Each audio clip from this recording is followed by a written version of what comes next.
Hello and welcome to Burning Questions. Happy Easter to everybody. And Andy Gath has already had his first crack at me off air. It was a wasted crack, unfortunately, Andy. How are you, mate? Yeah, I'm fine. Thanks, Jason. And before we get stuck into Burning Questions, we've got a newbie with us, Bailey McDonough. And look at occasionally in recent weeks, a couple of times, I may have had a little dip about a couple of aggressive drives, Bailey, but the truth is this is a psychological safe space. I want you to feel good here. I want you to feel light on your feet. I want you to feel happy. So we're all good, yeah? We're good. Yeah. No, we're good for now. Just no jabs. We'll see how it goes the next 20 minutes, I guess. Let's welcome in our sponsors. Whether you're celebrating a win or shoveling in the stables, you want your staff to look their very best. And you do that with uniforms from Hip Pocket Workwear and Safety. They have you covered for clothing, protective equipment, and plenty more. Check out hippocketworkwear.com.au. First question, and probably the most critical of the four. Has the old boy McLovin got just one more prep to give, please, Andy Gath? Because I even wrote in the form comment, first time I've ever done it. I said, I can't really tell you until you watch Burning Questions. So give us a 411.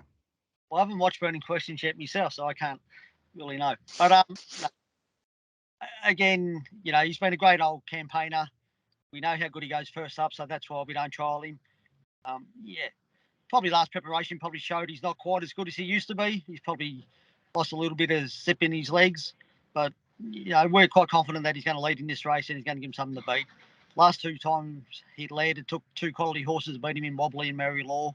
Mary Law just got him right on the line. So, he seems very well. He's working really good. He seems well within himself. Soundness-wise, he seems well. So I expect him to perform at his best, and that's at his best now of being a 9-year-old, not at his best being a 6 and 7-year-old.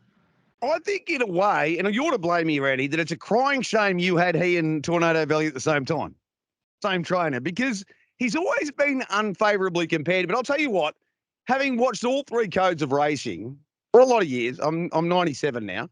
The Queen's going to set me a message in 3 years. I don't think I've ever seen a racing animal with a greater will to win than McLovin. He's just been the ultimate warrior. No, he is. He really tries his guts out, and when he gets beat, he sooks about it. He just, he's a great trier, and you got to admire him for that. Obviously, he hasn't got some of the natural ability of some of the other trotters, but he's just been a great warrior, and you got to beat him. So if he leads, they got to beat him. They might get close to him, but when it comes to war, he just loves fighting them off. So you can never rule him out being a winning hope. I'm going to ask you a typical ridiculous, arbitrary percentage question. How much speed has he lost, would you say, from his best days, if you had to rate it in percentage terms? Yeah, it's probably, it's hard to relate in percentage terms, but he's probably lost half a second per quarter, I'd say. Yeah. I knew it was ridiculous. I already told you that, Andy. I don't know what you want me to do. Bailey, you're right, mate. This is your first response in the Burning Questions, and I'll tell you what, all Andy told you is he'll go well. So he hasn't declared he'll win or that he'll get beaten, so we need an answer from you, please, brother. Oh, well, I think Andy's a very good judge, so his opinions goes a lot further than mine. But, I think last prep he was still pretty good, and I didn't know the horse before that. I went back and watched a few replays, and like Andy says, he's probably lost a little bit of motor, but, he probably still got that will to win. So if he was able to get to the top, as Andy suggests, then he's probably going to take a lot of beating. You in the panic room? It's totally unfurnished. Is this where you get the spare room corner? No, it's the spare room, yeah. That's how well Bailey's going. He's got spare rooms all over the house. He can go to any time. I don't need them. I just got 7 bedrooms. I don't need them. Skeeter, your thoughts on McLovin? I think we've discussed this already on the Thursday, Friday form panel. But we suspect that maybe that little bit of speed might be critical. Yeah, look, it might just tell later. I think we both agree that he'll be able to bully his way forward, find the top, and he's going to be in front for a long, long way. And as we know, we've come to love about McLovin. He looks gone, but he just keeps digging, keeps finding. And I just think a horse that's race fit and racing in terrific form like Sundown's Courage might be able to nab him late. Even Wobbly is there and draws the front row. So, look, he's been such a fantastic horse for a long, long time, and hopefully we can see him pick up a few good races this preparation. But first up, I just think a few of the race fit horses that are going really well might just grab him late here. Is this his last campaign, or are you unwilling to declare that, Andy? I'm guessing it'll be his last campaign. Are you better hydrated now? And I saw you take a suck of the water. You feeling better now? You a bit hydrated? Yeah, no, I'm a lot better now. Took a bit out of me off there. Right. Question 2. The burning questions is brought to us by the Fresh Connection. They export Australian fresh fruit, not stale, to more than 35 countries. How do they do it? Headed up by Damien Glengarry. He's the export manager, by the way, and he's doing a ripper job. The Fresh Connection specialise in citrus, table grapes, cherries and mangoes. freshconnection.com.au. And for all of our new guests, we ask them, Bailey McDonough, what's your favourite fruit? Apples. Yeah. At least you didn't give us avocados and pawpaws like everybody else does. You're just an apple man. Yeah, just an apple man. Straight out apples. Well, Bailey, I'll give you this question. How do you like these apples? Well, ratings override tempo in the country club's decider. So you've got all the good horses drawn off the second row. Now, a lot of people think they'll make a mid-race move. I don't see any one of them desperate to want to go first. So is it going to be your Belmont Royales, your Cherokee Joes and your Foolish Pleasures just dominating the race through class? Or maybe can those front row runners get a breather and maybe make it mathematically impossible for the big guns? Yeah, I mean, you got horses like Night School and that off the front line, and I think he's got a little bit of class about him. Usually driven aggressively in that, but apart from that, off the front line, it's not an exceptionally front line. You've got, apart from To the Max, that can fly the arm, but I can't see a lot of them, all wanting to just be willing to hand up. So I think there'll be a little bit of tempo early, and but I think late, it's going to be probably Cherokee Joe's going to follow Belmont Royale wherever he goes, and he's probably it seems like a bit of a Sugar's race and Sugar's job to get it done. Andy, I haven't heard this term before. Is it a Sugar's race? Yeah. Is it a Sugar's race? No. What do you think? Is it a Sugar's race? Is it a sweet race? Is it a sour race? Savoury? What are you thinking? Race, obviously, the high rated ones are all drawn the back row, but I think there's a couple of horses off the front row, Night School and Wingate Guy, obviously have winning hopes. Just depends where they sort of lob in transit. To the Max generally wants to sort of hold up in front. It's got pretty good gate speed, but the class is off the back row. Cherokee Joe, Belmont Royale, Morrison Stream, Foolish Pleasure. They're all sort of pretty capable horses and probably going to go on a bit further than the ones off the front row. But like everything, it's always tempo related. But it is a burning question, so I'll go with the back row getting the job done over the front row. I thought you were going to give me an answer, and you've been doing this a little bit lately. You've been sitting on the fence saying, well, it's a really tough question. They're burning questions. I've told you this a million times before, but we've got to answer them. Have you been a bit busy referring to notes? It's the first time I've ever seen you look down at notes before a reform guide. iPad, I just generally go by memory, but it's not helping me. Gator, thoughts? Yes, I think the back row runners with the higher ratings will be the class and will get the job done this week, Bon. I just think if the tempo does slacken, we heard from Jeff Webster this morning, I think Belmont Royale, they won't be afraid to put him in the race, and he was terrific first up, obviously had to come wide and from back and couldn't do any more than win, and that's what he did. So he looks a quality horse, and Cherokee Joe's another one who's racing in terrific form. We saw him park and just go down in the heat. So again, I don't think Greg will be afraid to put him into the race if the tempo slackens. So I think they're definitely the horses to beat off the back row. I think they'll get the job done, but I am a little bit worried they'll all sit back and play ducks and drakes. But it's a Sugar's race, so I'm thinking that he or maybe Belmont Royale might get the job done. Question 3 of BQ. Happy Easter to everybody. It's the Easter edition. It's brought to us by APG. Go to apgold.com.au. I'll go to you first this time, Bailey, because you've got a drive in this race. Just how good is Haliver, and will he beat the draw? And I guess the secondary question here is just how good is Bonnie Bell? Yeah, she was real good last start. Obviously, I didn't drive her. The old man jumped on. But yeah, Haliver looks to have a lot of ability. So it's just a matter of if he gets everything right. In the past he's done things wrong, and second up he might be racing with a little bit more heat in his mouth. So he might be wanting to go. So it'll be interesting how they play it. But yeah, obviously Bonnie Bell's not blistering off the gate. So, but if she happened to get to the front, she could run a cheeky race with some strong sectionals. Can you see at the top of her head when you get in the car? She's very small, isn't she? She's a little thing. Yeah, she's tiny. Yeah, you're looking down over her. Have you got one bit of furniture? Is that a little couch just in case you want to go in the spare room and just do a little bit of quiet thinking? Do you just get in the couch in the blank room and just sort of consider life? Is that what that's all about? Yeah. No, it's just a manifesting room. Yeah, just try and work out my career. Manifesting room. What a debut from Bailey McDonough. Right, Andy, I'm shook. How good's Oliver? Can he beat the draw? Who do you like in the race? I think Halliver's definitely one to beat. He was quite impressive first up, and you think he'd be a little bit better for the run. Saying that, these heats and finals are always a little bit tricky because you've got horses that are in pretty good form. Obviously, that's why they've qualified. So he'll need a little bit of tempo early, but he's probably the only horse in the race that can probably make his own luck, to my mind. So, yeah, I think he's definitely the one to beat. So, it's a nice field, and a lot of these horses in, 6 months' time will be sort of racing the metropolitan level at a more, more often than what they are at the moment. So, yeah, I'm sticking with Halliver. I think he's good enough to get the job done. Well, I went through the winners. I spoke about them on the on Trots Live today. For the EK Bray, we've got like My Coconut, Albert Jackie, General Dodge, and Code Bailey. Somehow Caribbean Blaster snuck into a country clubs championship and brained them. Like, I don't know how you got him into that race, but anyway, well done, Andy. I'm causing terror in Major Dan recently. So these are great pathway races, Skeeter, but are you as keen on Halliver as I am? Maybe not as keen, Bond, but I still definitely think he's the horse to beat, and I think he can overcome that draw. He was obviously terrific first up, and that was his first run since the 4th of December. So he had a fair time off the scene, and you, as Andy said, would think that he will be better for that run. So I think he's definitely the horse to beat, and he's also aided by the fact that there's so many go forward horses on the front row.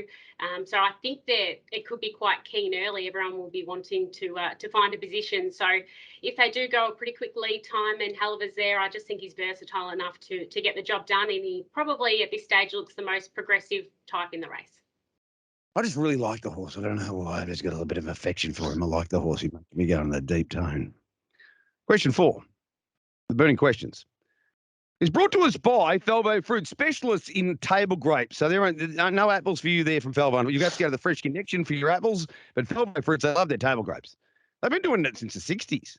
Michael and Josie Felvo, they're keeping the tradition going. God bless their cotton socks, and everyone loves their grapes. I do. Keep an eye out for Felvo Fruits.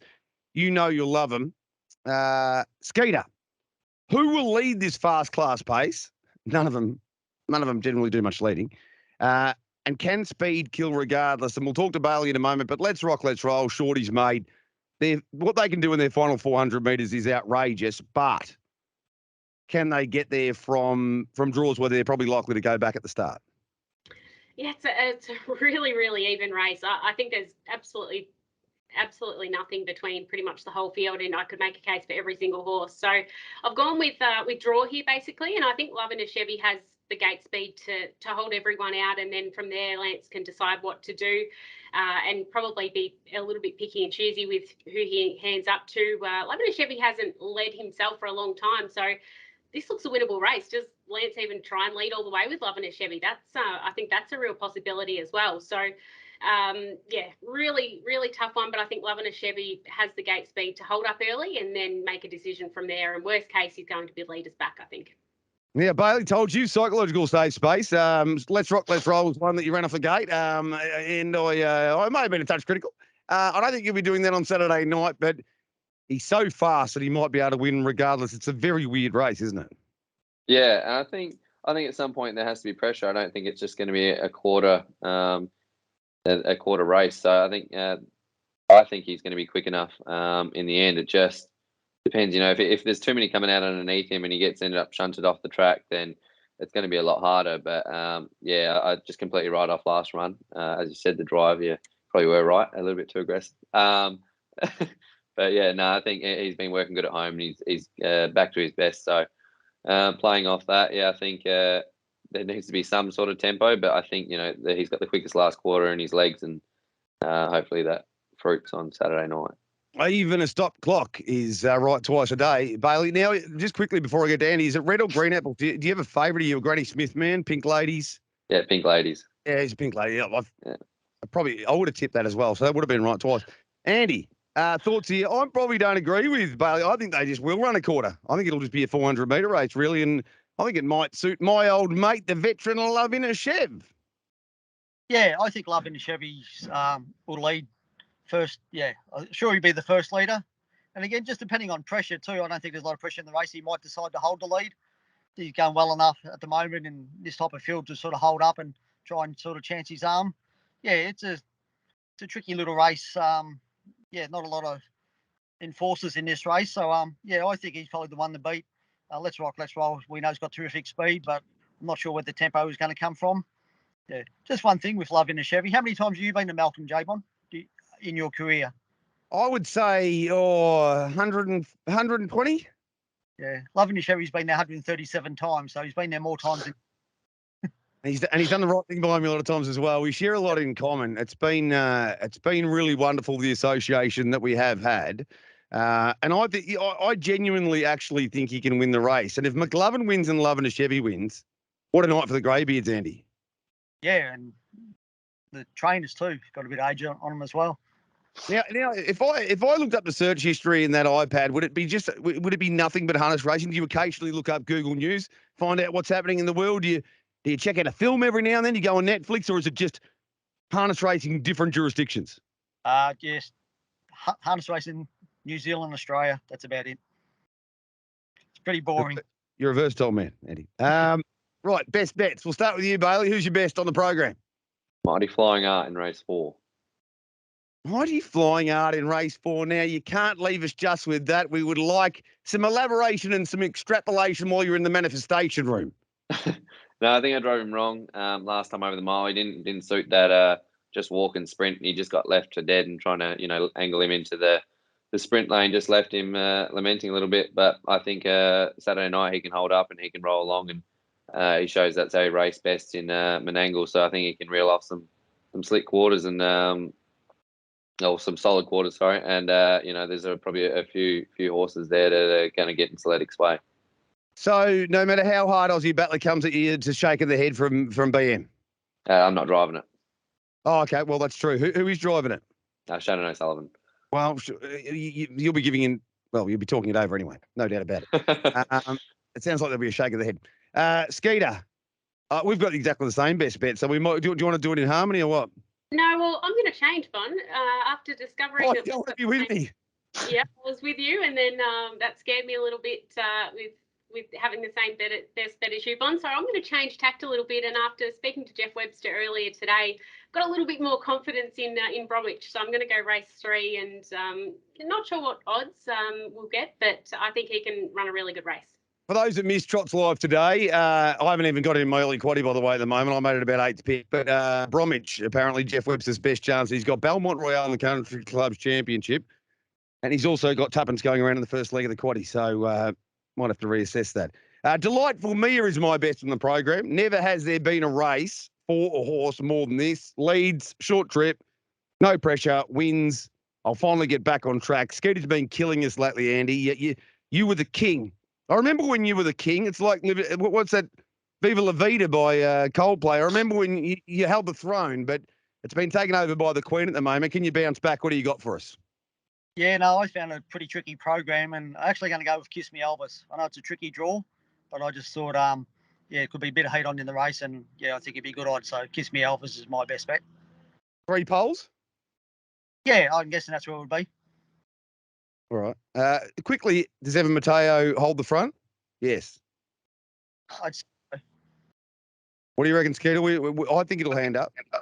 I was leaning towards handing up this week, after it didn't work out leading last week.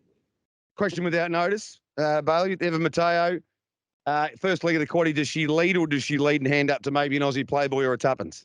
Yeah, I think she leads and hands up. After last week, she was found out a little bit, and probably not a strong race. The pressure is not there, but I think she has to hand up this week. All right, school's out.